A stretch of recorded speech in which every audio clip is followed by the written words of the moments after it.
on Public Safety, Judiciary, and Homeland Security. Madam Clerk, would you please call the roll? Each member is acknowledging that they are attending the meeting via Zoom and that they are located in Wayne County, Michigan, unless otherwise stated when I call your name. Commissioner Kniezek. Here.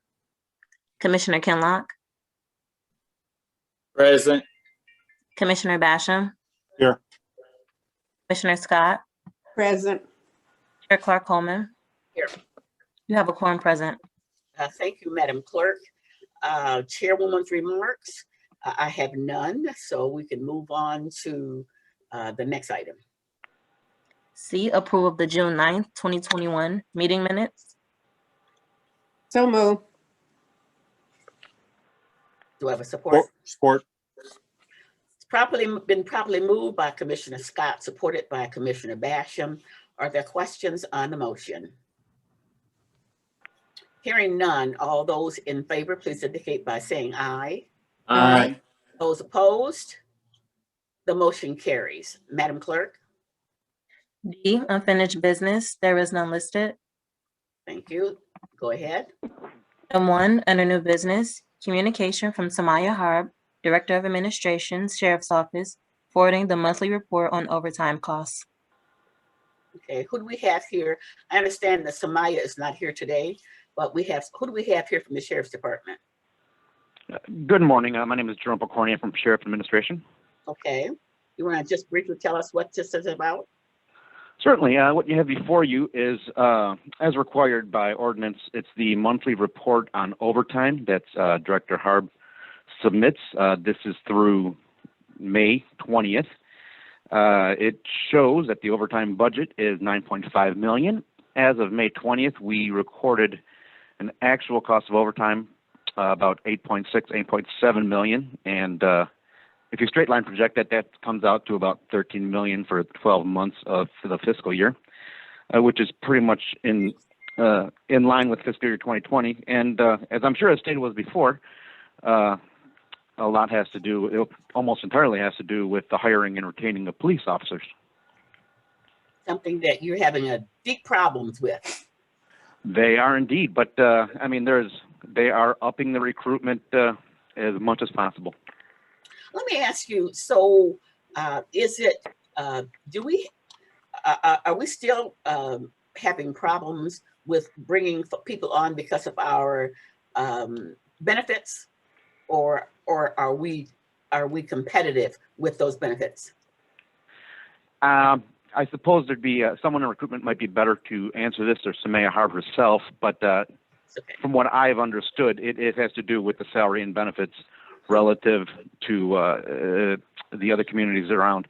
However, I would say, from what I've heard, this is an ongoing problem throughout the nation. So it's not just a Wayne County problem. Yeah, I've seen that happening in other areas. So are there any questions from board members on this report? Madam Chair, move to receive and file. Okay, do I have a support? Support. Okay, it's been properly moved by Commissioner Kinlock to receive and file this, and it's been supported by Commissioner Scott. Since there are no questions on this motion, we will move to, it has been approved for receive and file. Okay, next item. John, I'm sorry, Joe. Did you indicate that you had one more item you want to do before we hear from the prosecutor? Yes, actually, we need to take a vote on number 1. Yeah. It can be a voice vote, and then yes, there's the agenda item from Homeland Security. Okay, so we have to do a voice vote on the receipt. Oh, yeah. Okay. What, receive and file? We have to do a voice vote? Yes. Yep. Yes. Yes, for the receive and file for the item number 1. Yes, please. Okay. So move, Madam Chairman. I thought we had. I made the motion already. It's already. I thought we had.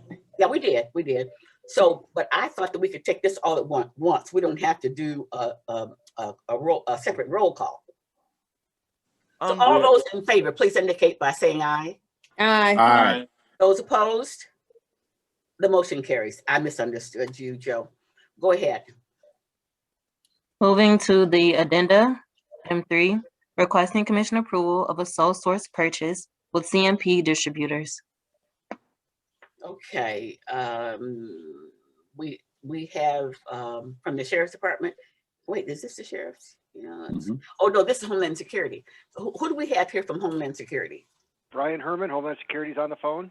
Okay, you want to briefly describe what this is about? Brenda's the new finance person, and she's going to take it from here, and I'll be available for any questions. Go ahead, Brenda. Brenda? Good morning, members of the committee. Thank you for adding Homeland Security and Emergency Management to your meeting. The purpose of our submission was to obtain a purchase order. CMP Distributors Incorporated is providing personal protective equipment for Wayne County Fire Departments. The equipment includes point-blank ballistic helmets, rapid response kits, panels, outer carriers, point-blank shooters, cut ballistic plates. And the purchase is funded by the UASC grant, which is the Urban Areas Security Initiative grant. It is a federal grant of Homeland Security. Okay, and I'm going to call on Commissioner Ray Basham because I know he's going to quote his objection to sole source purchasing. Yes, Madam Chair. First of all, you said fire departments. Did you mean police departments? No. Oh, No, she said fire departments when I heard her comments. Yes, it's fire departments. Oh, it's 4 fire departments. And are they the only ones that make that equipment? They are the outer carriers is what is unique. It conceals the panels, and because they are unique, the way the concealment is, they are unique to that purchase. And I guess my issue with sole source is if you put out a RFP with that criteria and they're the only one that responds, then I'm fine with it. But to do or if it's the only one it makes, but the point is, I want sunshine on the process, and I don't want us to do pick a provider because we think it's the best provider, but we didn't look at other providers. So I probably, Madam Chair, will reluctantly support this, but the point is that we need to do RFPs even to that vendor. I mean, so that other vendors have an opportunity to look at it, say they don't qualify. Sure. Does that make sense? I understand perfectly. Yes. Okay, so are there any other questions on this issue? If not, can I get a motion? So moved, Madam Chair. Do I have a support? Support. It's been properly moved by Commissioner Scott, supported by Commissioner Kinlock. Hearing no other questions on this motion, Madam Clerk, would you please call the roll because this is an action item? Commissioner Kniezek, Yes. Commissioner Kinlock, Yes. Commissioner Basham, Reluctant, yes. Commissioner Scott, Yes. Chair Clark Coleman. Yes. And Commissioner Basham, you can put your hand down now. Oh, okay. All right, the motion carries. Now we are moving to the next item. Item 2, Yes. a presentation by Prosecutor Kim Worthy on juvenile justice topics such as the raise the age legislation and school threats. Okay. It is our pleasure today to have with us the Honorable Prosecutor Kim Worthy. And Prosecutor, you now have the floor. Thank you to everybody. And I believe I heard Commissioner Basham, Clark Coleman, Kinlock, Kniezek, and Scott all welcome. I thought I saw Commissioner Spivey on here somewhere too, but maybe not. Maybe but welcome. Might be just listening in. Yeah, thank you for having me. As all of you, some of you are new to this committee. To those who are, let me just briefly, we, years ago, we started approaching this committee because we wanted to, what I wanted to do is I wanted to, when I came for budget season, I wanted you to understand why I was asking for certain things. And so we started these we started in person and now online hearings to walk through what our issues were and to have you fully understand what was going on in the office. And so I think that those have been very successful. It's been very successful for us during budget time. You've asked some wonderful questions and I look forward to starting to do this again. And I asked Tony, who was on the line, Tony Guerrero was on the line, to restart some of these meetings. We thought we would be in person by now, but of course we all know about that.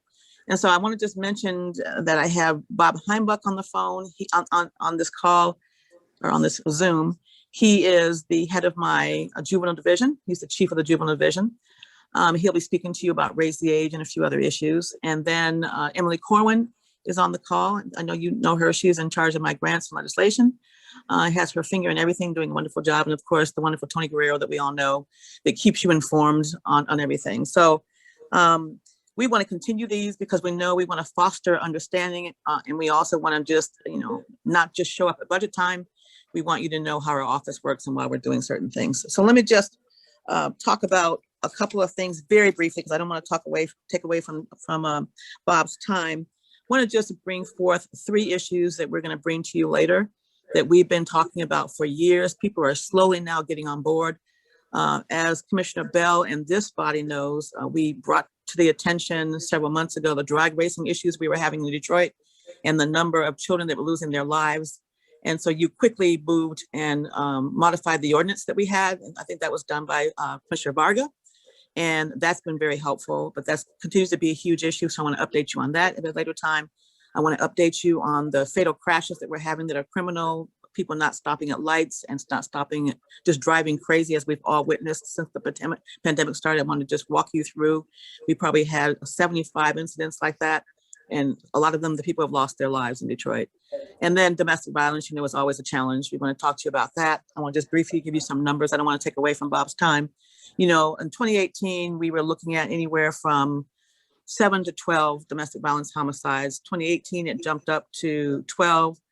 2019, it jumped up to 12. In 2020, we had 24 domestic violence homicides. Now we are already at number 17, and a new one came in today. We're already at 18 for this year, and it's just mid-June. So our domestic violence homicides, we are projecting, are probably going to be over 30 this year, and I want to talk to you about that. And also, and I've been talking about this all over the place, and also our domestic violence incidents usually were anywhere from 6,000 to 8,000 across the county. That's a lot. It jumped up in 2019 to 8,800. 2020, last year we had over 10,000. This year we already have over 6,000, and it is mid-June. So the domestic violence incidents, the child abuse incidents, the elder abuse incidents are getting more and more violent. So I want to update you on that at a later time too. And so those are just kind of a few things that we want to update you on. Of course, we've already updated you on a very emotional, very comprehensive CIU unit that we had, and we updated you and brought some of our exonerees to talk to you. We have now exonerated, yesterday we exonerated one more person. I believe we're up to 30. Wow. 29 or 30 people we've either exonerated or given relief to. So not all of those we've declared innocent, but we've given relief to a number of those those prisoners because their trials were just so flawed. And so now we're up to 29, 30, probably the highest in the nation. So it's very successful. We're very active. A lot of, as I told you before, a lot of these prosecutors' offices across the country have it in name only, but they're not really doing anything. Also, I want to look with, there's going to be a major announcement on our CIU in a couple of weeks. That is another novel approach that we're taking to try to get some help to move these cases. And so I will bring you that as well. We need to talk about juvenile lifers, and that's another thing we need to talk about. So without further ado, I want to talk about some of our juvenile issues. I want to start with have Bob walk you through some of our diversion programs. We are among the first in the nation to start many of these. Many offices across the nation are emulating them, and some of our prosecutors in this state are emulating some of those. I want to talk briefly about that and telling you what we have and what they do. And then, as all of you probably know, they changed the age of majority in Michigan for being a juvenile. Previous to last year, to be a juvenile, you had to be 16 and under. And now the legislation called Raise the Age passed. And so now the age of majority is 18. So all the 17-year-olds that we were previously prosecuting as adults lawfully are now going to be in the juvenile system. So we want to talk about the challenges that's going to have. It's due to take effect, even though it passed last year, it's due to take effect October 1st of this year. And the reason why there was that year pause was because somebody somewhere was supposed to find the money for the counties to run these programs, because we're going to now have these juveniles in the system. And you can't just take prosecutors from the adult court and put them in the juvenile court. It's a completely different system. And so Bob is going to talk about that today, and the kind of the cases that we've identified that are going to be, someone has to pay for. So obviously we're going to need more prosecutor staff to go through everything he's going to talk about. So we've been beating this drum for a while. I do know that the executive, I believe, is having meetings with all the stakeholders there. And I also want to just let you know that the executive has been very, very supportive of what we're doing, and very supportive of, you know, finding us resources too. So we're working very close with the CEO's office. I cannot let that go unsaid. And the last thing I want to say before I introduce Bob is, based on something that I don't know who it was that spoke before me, talked about recruitment in the sheriff's department. We are having the exact same issues. We now have 16 APA positions that we are having a hard time filling. This was never an issue before. We usually get 200, 400 resumes, and now that is down because of the pay. And that's solely the reason, the pay and the benefits. And so I know that the county is aware. I've talked to Chair Bell about this. I know that this body is aware that there are going to have to be wholesale changes, not just in my office, but across the county, because of what they are paying, what we're paying our employees. We cannot retain people at our wages.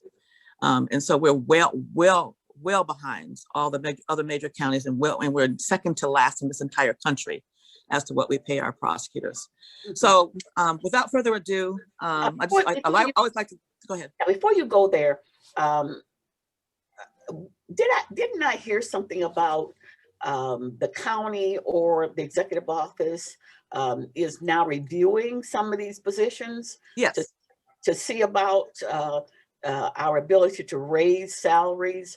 Yes. In those classifications. Yeah, they're well aware. I believe that this has started, and then, you know, Chair Bell also mentioned that to me as well.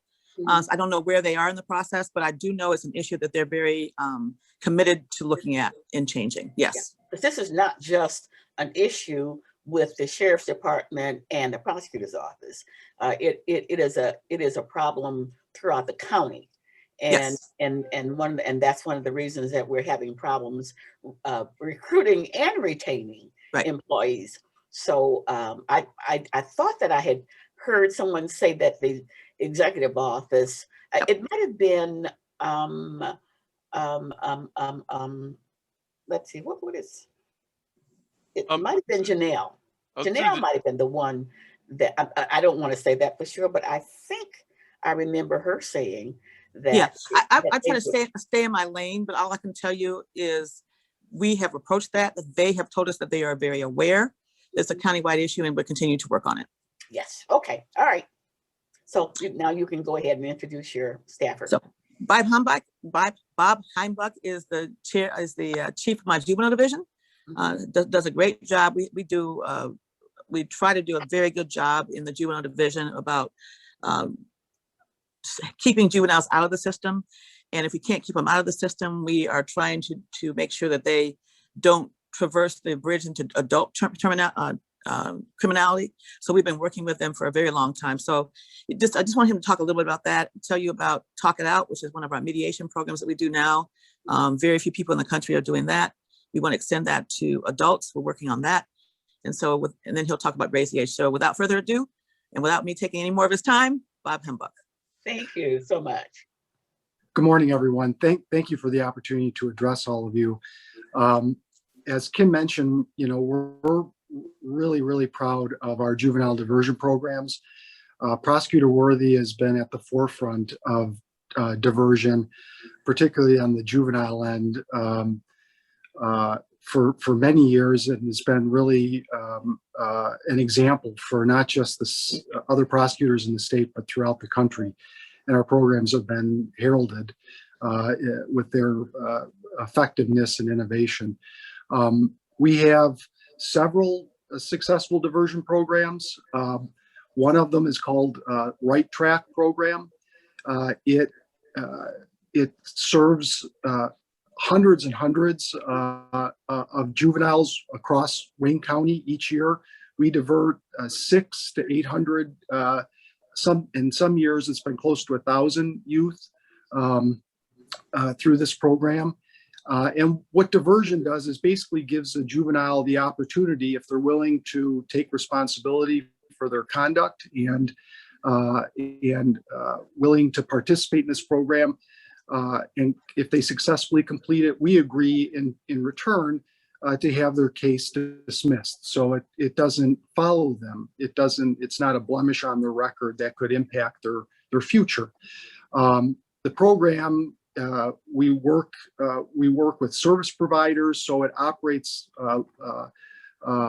like a probation on an informal basis, and it's been, as I said, tremendously successful. Annually, and we've run this program for years and years, has had a recidivism rate of 10% or less, which is phenomenal. Very few diversion programs anywhere in this country have had annual success rates like that. And so what that means ultimately is it's a win-win. The juveniles become rehabilitated. They don't enter the adult criminal system later on, for the most part. We're saving taxpayers millions of dollars by not having to put these youth on formal probation or lock them up in a secure juvenile facility and not have to prosecute them in court, which also costs time and money for those resources. So we're really, really proud of it. And like Right Track, we have other programs that are equally successful and innovative. As Kim mentioned, we've got a program called Talk It Out, which is a juvenile mediation program. We've partnered with the Wayne County Dispute Resolution Center to refer cases there where diversion is an option if the youth is willing to meet with the victim. And it's given a platform or a voice to the victim to be able to convey to that youth how their conduct impacted them personally. And it's a tremendous learning opportunity for that youth to hear that their actions have real consequences for people outside of themselves. And we're really, really happy with that program. The last program I'd mention is our Juvenile Teen Court program. It's operated through the Detroit public school system, and you have teen jurors who, as part of a civics class, learn about the criminal justice system and then get to essentially mete out a punishment for youth who are referred to the program. And it's obviously it was on a little bit of a hiatus during the pandemic with schools being shut down for some time, but we're really, really hopeful that we're going to be able to resurrect it in full beginning in the fall. So in short, those are some of the programs that we're operating to help keep youth out of the formal juvenile justice system. And as I said, save the county taxpayers a lot of money, and create youth who are becoming young adults who are productive and law abiding. So it's really a fabulous opportunity, and we're really proud of it. I want to just interject here for a minute. And Bob, why don't you talk about the two programs that we're also involved in, the Juvenile Drug Court, the Juvenile Mental Health Court? Sure. So we, along as partners with the Third Circuit Juvenile Court here, we also participate in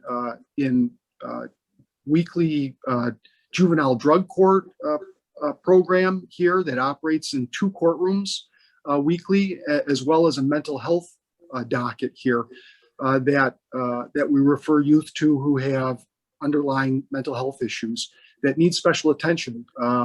And so they both also operate those two programs also operate as diversion programs. So we're looking to be as inclusive as possible and look for opportunities for eligible youth that we can peel away from the formal court system and put into these special programs to get them the help they need and get them on the right track. Those two programs have been operating the drug court for many, many years, and the mental health court for about the last 3. And we really appreciate, being able to be participants and stakeholders in those programs as well. The peer, the one you have in the high schools, high schools, is that like a peer mediation program? It is in a way. So the youth. So what happens is the juveniles who are acting as jurors, besides learning about the system, hear about the case that's come before them. So they know about what the youth, what kind of offense the youth committed and the facts surrounding it. And then within parameters that are overseen by one of our assistant prosecutors, they get to impose the punishment for that youth. Yeah. So it does act. It's like a mediation in essence, in that they get to fashion a sentence that they think would have the most meaning. It doesn't mean they can lock that youth up, right? But we have an example that from years ago that was really that stood out, where a young woman was caught shoplifting before homecoming, her homecoming dance, and she was taking jewelry or clothes that she meant to wear for homecoming, and she was really excited about going to that. And when she came in and in front of that juror panel, they could see she wasn't really taking it seriously based on her body language and attitude.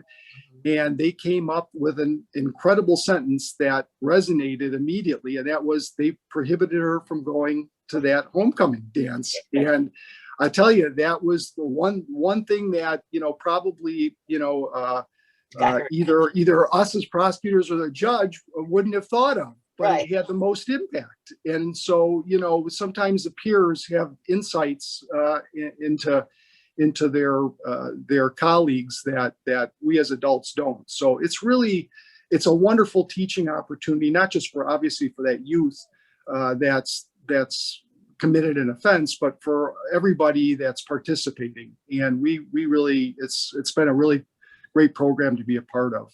And also, it's also important to note that, the youth brings their parents. And so the teen jury has the opportunity to ask the youth questions and ask their parents questions. Oh. And so oftentimes the parents will find out about activities that the youth is involved with that the parents didn't know, because everybody is sworn under oath. And so they have to tell the truth.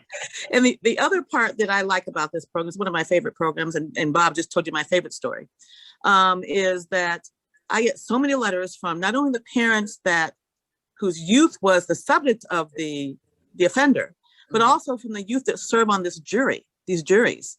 And I've gotten so many letters from parents that as a result of them being a teen juror, they now want to go to law school. Or they now want to be a police officer, or they now want to be a corrections officer, or they now want to go to the FBI. So it has more benefits than just to that youth, to the children who participate. It sometimes can crystallize what they want to do with their lives. And they know that they have to stay out of trouble to meet those dreams. So we're really hoping that we can ramp back up in the schools in the fall. Okay, so you've not been able to continue this because of the uncertainty of in-person learning. Right, and Bob, we've been doing this for how many years? This was the first year that we were kind of interrupted, but I think we've been doing it for well over 10, 15 years, I think.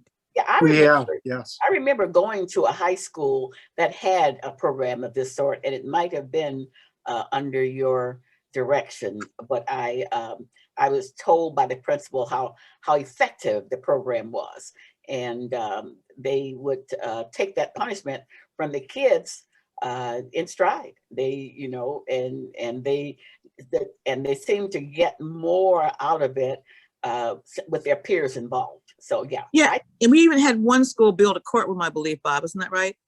Yes, it's been great. We've been before the pandemic, we were operating in six different Detroit public high schools. Okay, all right.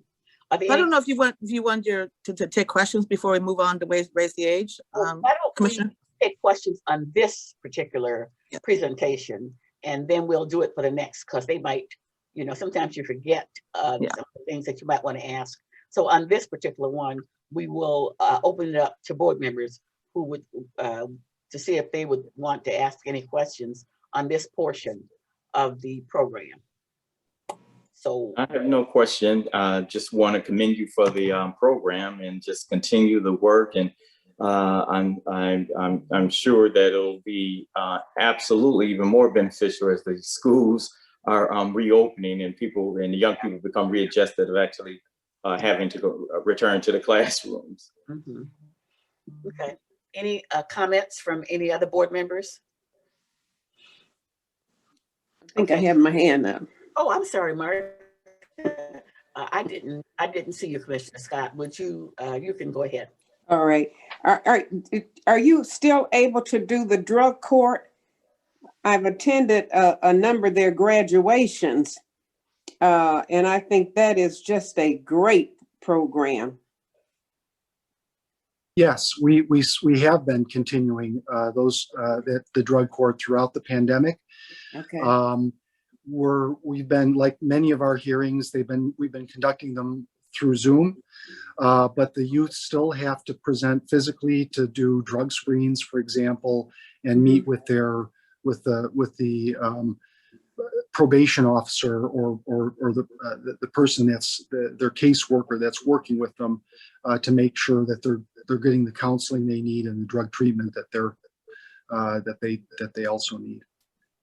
Okay, thank you. Yeah, because the parents and the families would come for the graduation, and they was, just so happy that their child, and then later they had a little luncheon afterwards, so that was, and the judge was always there. She is doing a great job with that. Yeah. Okay. Yes, we try to celebrate, for all of these programs, the successes of these young people as they graduate. So yeah, having those graduation events is a great opportunity to do that. Yeah, I'm gonna miss Commissioner Ware because the two of us was always there for those graduations and that.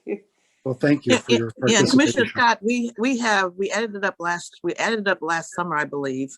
And I know it's higher than that. Between all of our juvenile diversion programs that we've had since I took office and our adult diversion program that we've diverted over 18,000 juveniles and adults from the criminal justice system.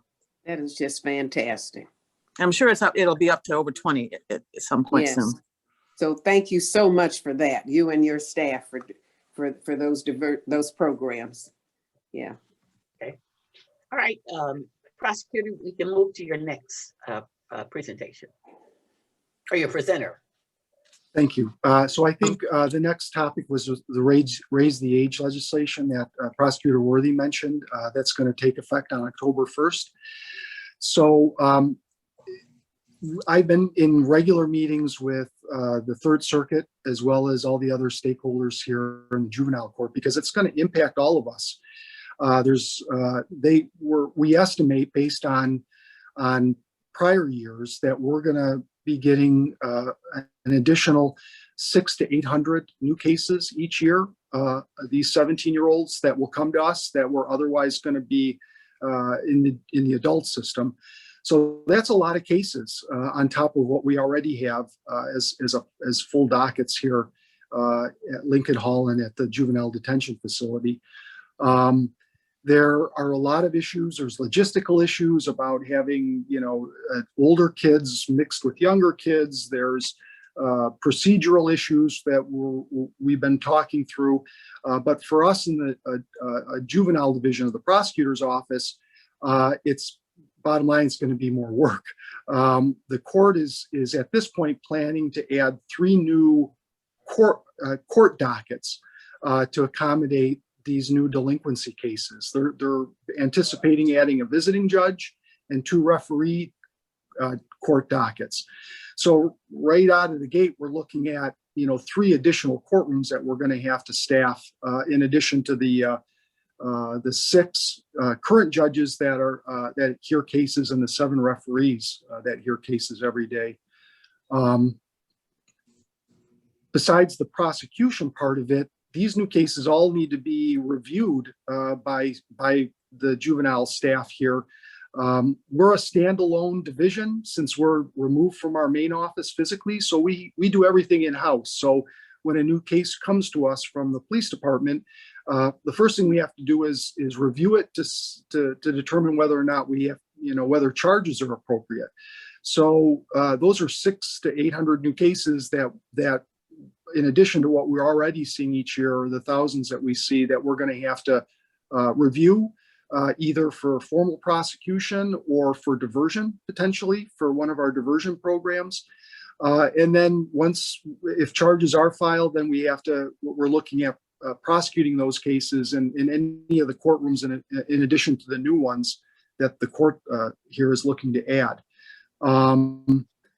It impacts my whole staff, besides the attorneys that have to process or have to prosecute and review these cases. I have support staff is affected because they have to help create our new files and create discovery for the defense attorneys. We have all these new cases for our victim advocates. We only have 3 right now for the thousands of cases we already handle. So, it really is going to impact us across the board.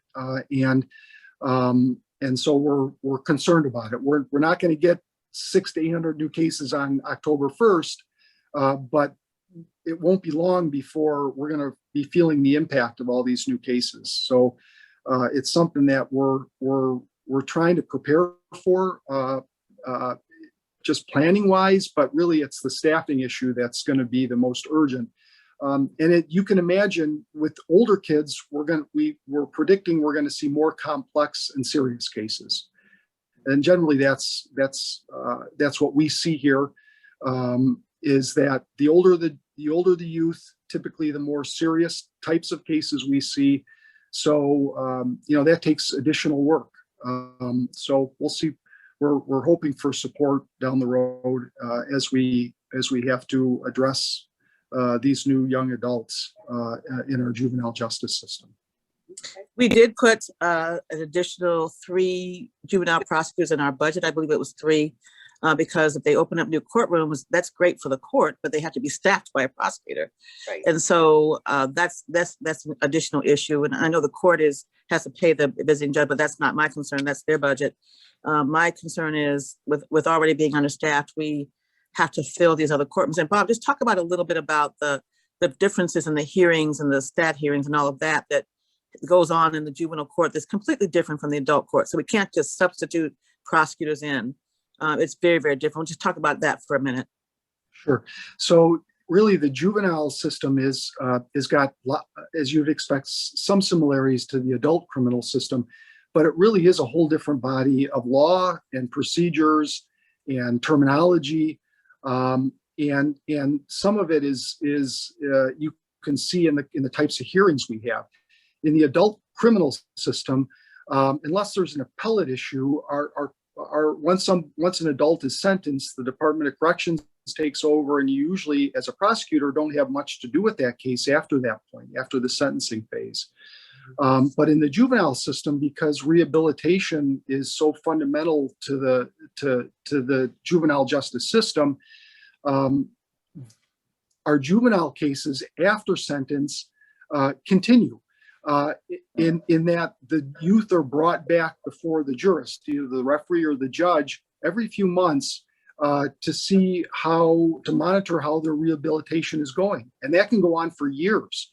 And so, juveniles can be kept under the court's jurisdiction for up to age either 19 or 21 based on the seriousness of the offense. So we can have cases where we have hearings after they've been sentenced as juveniles for 2, 3, 4, 5 years in some cases. And those hearings occur every few months, which require a prosecutor and sometimes, contentious testimony, if depending on the issue. So it's a lot of additional work. I would estimate that of all the court hearings that we have as juvenile prosecutors here, probably a third are post-sentencing or post-dispositional, as they call it here, hearings. So all those things that occur afterwards to monitor that juvenile rehabilitation progress. So our juvenile staff here keeps their own dockets, sometimes of 200 cases, because the cases don't close out quickly in the same way that they do with our adult counterparts. So one other Chair, one other thing we probably should mention is, and this was brought up as an issue by Gary Bresnahan, who's in charge of screening in district courts in the adult side. And what was not figured into this legislation when it passed, was the traffic side of it. 17-year-olds drive. And so any drunk driving cases or traffic offenses, and as I indicated to you before, which is why I brought it up before, that are rising just exponentially right now, all of those offenses are going to be now pushed down to the juvenile court. And so besides the 600 to 800 cases that Bob talked about, there are other cases where we really can't put a figure on of 17-year-old drivers.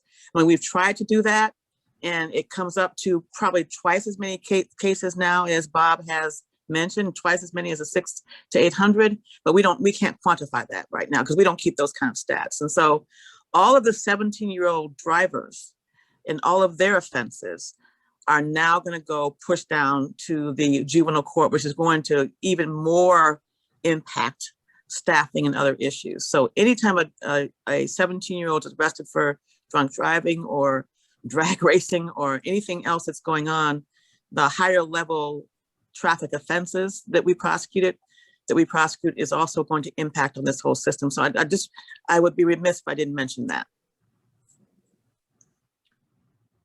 Kim, do you want to mention the concern that it may have for their local communities, city attorneys?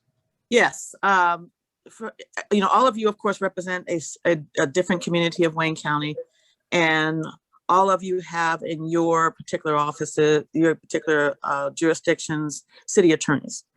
And now I've been talking across the county to our mayors and our police chiefs. I do that on a regular basis anyway. And I think we have one more jurisdiction to hit before we hit all 43, and then we'll start again with the first one again. And one thing that we've been bringing up to them is talking to them about raise the age, because it's going to severely impact the budgets of the cities and their city attorneys, because now the 17-year-olds, which have been previously handled by us in the juvenile court, are now going to be farmed out to the city attorneys when it comes to the lower level offenses. And so the city attorneys are going to have to come down to the juvenile court and spend perhaps hours. It could be a long time before their case is called. And then the city attorney's bills are going to be higher.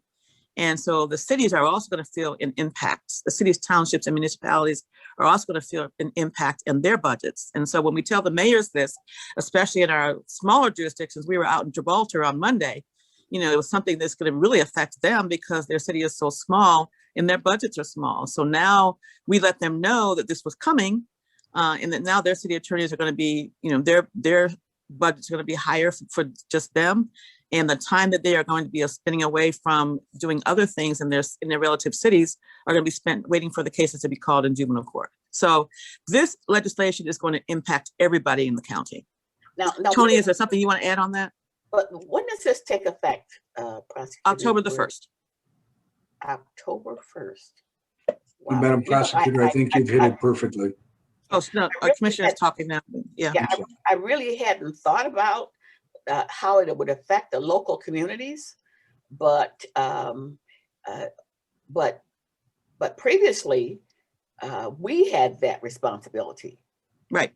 And so now, if they raise the age to 18, now this becomes the responsibility of the city. So yeah, I can see how it would affect it would have an effect on the municipalities. Yes, and you know, and just for the record, I was not necessarily opposed to raise the age, but I'm strong feeling as the and I'm not knocking the legislature. I'm just saying, but oftentimes they don't consider things that practitioners in the field know about. Right. And so there are several things that weren't well thought out, and so.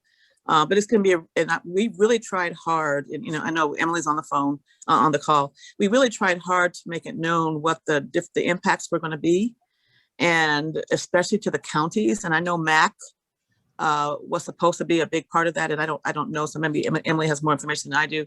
Of, you know, where are these monies going to come from for the counties across the state that are going to have to deal with this, the prosecutors and other things, salaries and other things, and so. We did make it known, as we always try to do, of the impact to the county in terms of money and resources that they are going to have to come up with. And my understanding was that this was not to be pushed down to the counties. I don't know what happened with that, but I suspect that it is going to be passed down to the counties, because I haven't heard anything about where these additional money is going to come from. Yeah, because the cities, I'm sure their argument is that they don't have the money, and they just assume that if they don't have the money for something, the county does. Right. Right. Okay. Go and ahead. So while the city attorneys are going to have to absorb some of the money, the county, that doesn't affect the county. It doesn't stop the county from having to figure out where the prosecutors are going to get their resources, because that was never going to be, you know, that wasn't going to be covered by the city. So there are all kinds of issues, but we just wanted to make you aware of that come October 1st. This takes effect, and I haven't heard anything. Maybe somebody else on this call has. I keep saying call, but Zoom call has, about where the monies are supposed to be coming from. Because, like I said before, not to be too repetitive, it was my understanding at first, right, Emily, that the counties were not going to absorb these costs. It was going to come from the state. Emily, am I right on that, or am I wrong? You are correct. So I can say that the state does have to take all of the increased costs onto their budget. And what they're doing is, most of the money is coming from the child care fund. So currently it's 50% match. Until 2025, it's going to be 100% match. The issue is that the costs that we're going to incur are not eligible for child care funds. So it doesn't really help us. In order to help with those costs, the legislature, or the Public Act, created a raise the age fund, and that is supposed to cover some of the additional costs. The fund is supposed to be run by DHHS. The issue is that there is no mechanism yet in place that I'm aware of that for DHHS to actually expend the money, what it's going to look like, how the invoicing works, how much is actually allocated to the courts versus the prosecutors. I'm not aware of any of that being set yet. And so that's concerning, because, you know, we are in, you know, end of June, and this is coming in October. There is money in the state budget for this, but it's a lump sum, and it doesn't distinguish between the child care funds and the extra 50% and how much is going to the raise the age fund. I see one of our members, Jonathan Kenlock, has a question. Jonathan. Yeah, so I was just listening to Emily as she was explaining that there's money that's been appropriated, but they haven't determined a formula, or whether or not it's going to be dispersed by grants, or, because I know the prosecutor's office has been excellent since I've been on here, you know, with identifying grants each month to help defray costs and operations. But this is the thing that I was going to ask, as we're moving towards this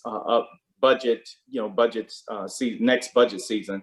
The three positions that you're looking at, is that the only increase or only monies that you would be seeking as far as additional funds for your budget, or some of these additional costs that's associated with this new state mandate that the state, has said that they're going to cover costs?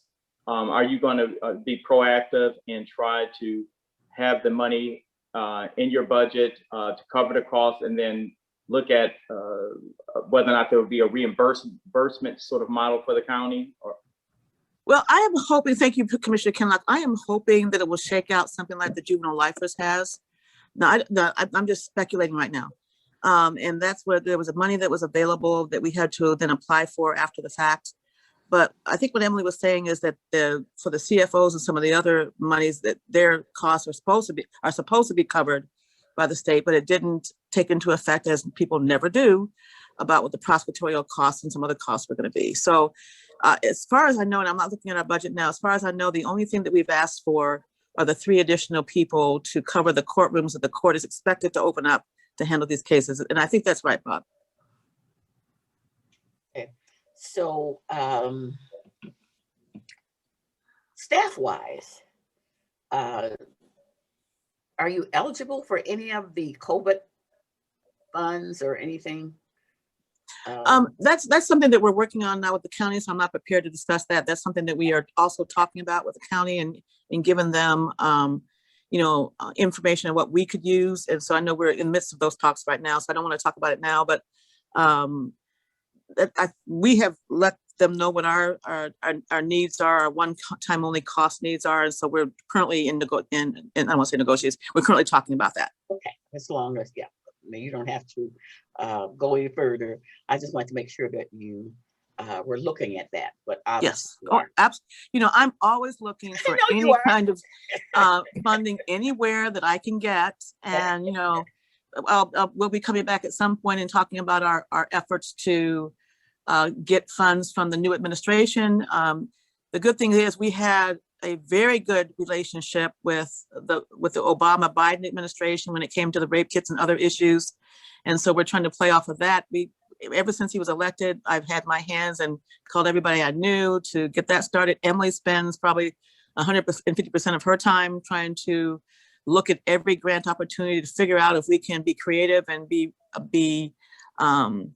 eligible for that. We work very closely with the Michigan Department of since I've been in office, they've changed it 6 times, like Department of Health and Human Services through the Michigan Domestic Violence and Sexual Assault Prevention and Treatment Board for funds there for different things. So whenever we find out about an opportunity, we jump on it. And then sometimes we're eligible and sometimes we're not. There's a thing that I am going to get off the ground before I leave this job. It's called the community court. Just to throw this in there for a minute, that we want is similar to team court. We want to be able to, and we need it funded. It's been turned down by the commission many years ago. We're trying to get grant funding for it.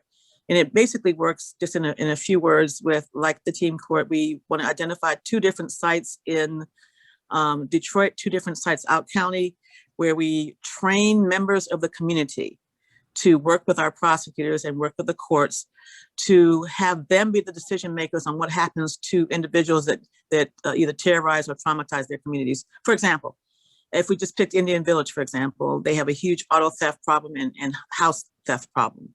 And so what we want to do, if we can get this funded, is assign a prosecutor to run this program, train, identify community members, probably no more than 7 to 9 of them. And after the person is caught and pleads guilty, they will be solely responsible for the sentencing. Now, it could be, you're going to mow the lawns of the senior citizens in the neighborhood. You're going to erase all the graffiti. You're going to clean up the parks, cut the grass. Whatever they can think, whatever those community members decide that their community needs to be paid back by, sure, whoever victimized their community through auto theft, people walking outside, their cars are not there, they can't get to work.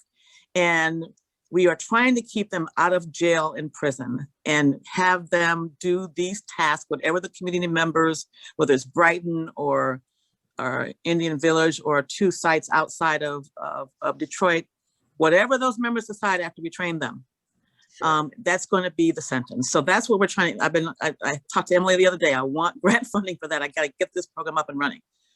So it's restorative justice, just like, yeah. So that's my next, well, not my next one. I have many things I want to talk to you about later. Night court and some other things. How much would something like that? Sorry, Madam Chair. I can get that to you, Commissioner Kinlock. And so that's something that we're trying to get grant funding for, so it doesn't have to come out of the general fund of the county. So we're going to go that route. But we think that would be a boost to our communities. Maybe we work with some of your jurisdictions, that people who might be interested in it. It gives the victims a say, restorative justice into what happens to them.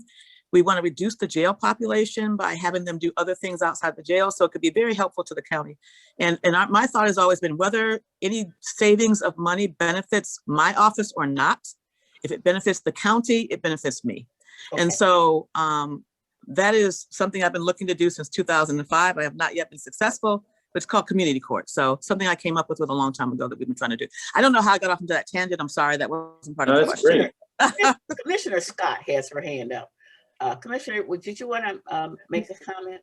Yes, I did. And mine was pertaining to that community program. Is that something similar to what we used to do on the roads? We would have the them clean the freeways and that.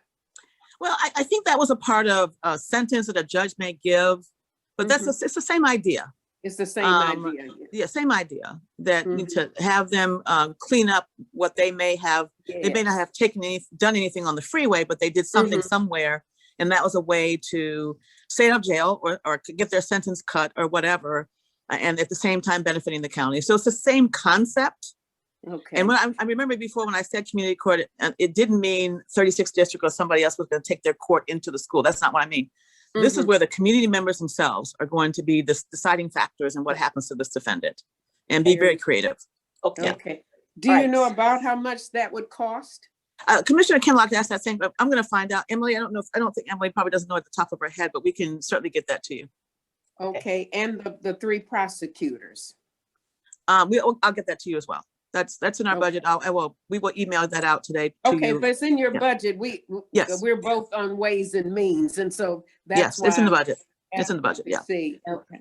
All right. Okay. So, thank you so much. So, prosecutor, I think that would be an excellent program. It would. Yeah, I think it can benefit us all, frankly. And yes. You know, Commissioner Spot, you may want us to pick a side in Highland Park, or you know, the other commissioners other commissioners might want us to pick a side in there. We can't do everything. What we'd like to do is do 4 pilots, and then we want, of course, the end game, of course, is to have it all over the county, of course. But you know, that takes. But we want to be able to show that this can work. We want to be able to show that the citizens would like it, and we want to be able to show this commission, the CEO, and everybody that this is something that could reduce the jail population. This is something that can benefit all of us. And so, obviously, we want to do a pilot first to show you what I know will work.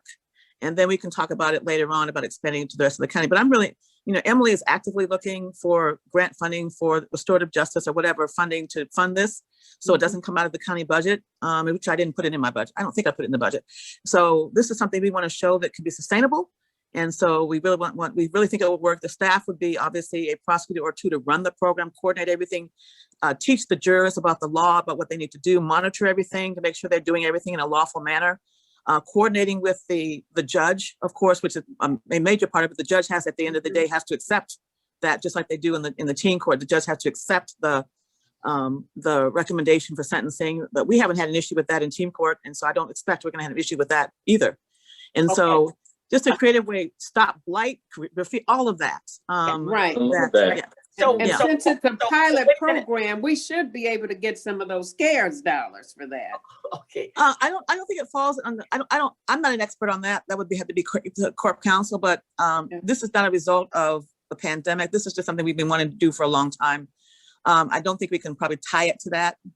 We can certainly ask that question, but I don't think it's. And also the other thing, it's not a one-time expense, and that's the other thing. This is an ongoing. So the timekeeper has to look at the clock. And we've only got about a minute left. Okay. All right. I'll stop talking. All right. Thank you. So if we can now, thank you so much, prosecutor. And I know Emily is working her tail off because you guys are coming up with grants from all over the place. So we do appreciate all of that. And we would love to have you come back. You know, someone we have not heard from, and although we're running over, I'm going to give Commissioner Knizik a chance to weigh in on this because he has not had a chance to say anything. Okay. Thank you, Madam Chair. And really, I just didn't want to pass the opportunity to make a few remarks with the prosecutor here.